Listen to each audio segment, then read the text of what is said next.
अहंकार का फल। एक गांव में एक मूर्तिकार रहता था।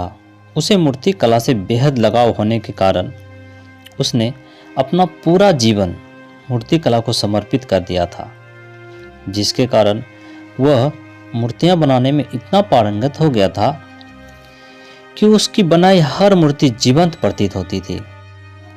उसकी बनाई मूर्तियों को देखने में ऐसा लगता था कि ये कोई मूर्ति नहीं बल्कि कोई जीता जागता इंसान हो। लोग उसकी कला की प्रशंसा करते नहीं थकता था।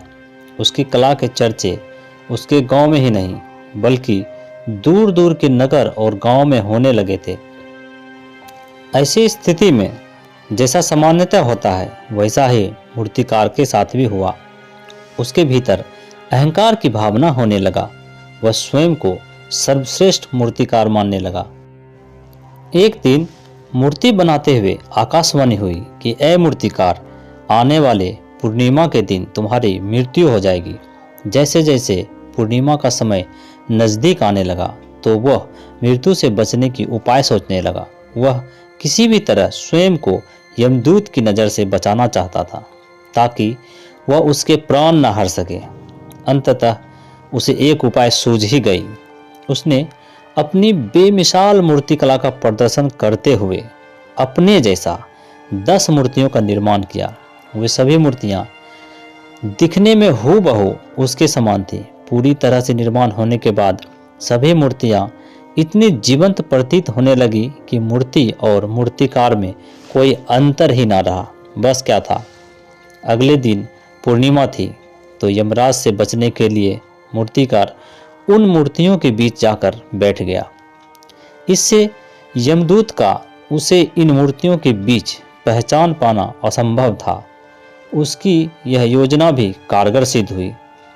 जब यमदूत उनके प्राण हरने आया तो 11 एक ही तरह की मूर्तियों को देख चकित रह गया।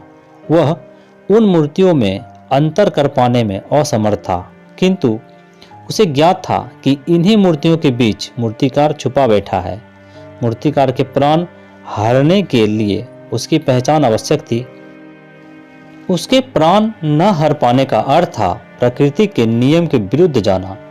प्रकृति के नियम के अनुसार मूर्तिकार का अंत समय आ चुका था। मूर्तिकार की पहचान करने के लिए यमदूत हर मूर्ति को तोड़कर देख सकता था, लेकिन वह कला का अपमान नहीं करना चाहता था। इसलिए इस समस्या का उसने एक अलग ही तोड़ निकाला।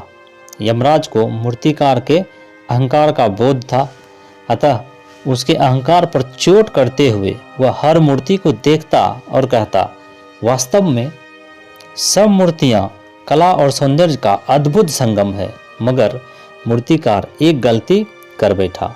यमराज बार बार यही कहता रहा कि यदि मूर्तिकार मेरे सामने होता तो मैं उसे इस त्रुटि से अवगत करा पाता।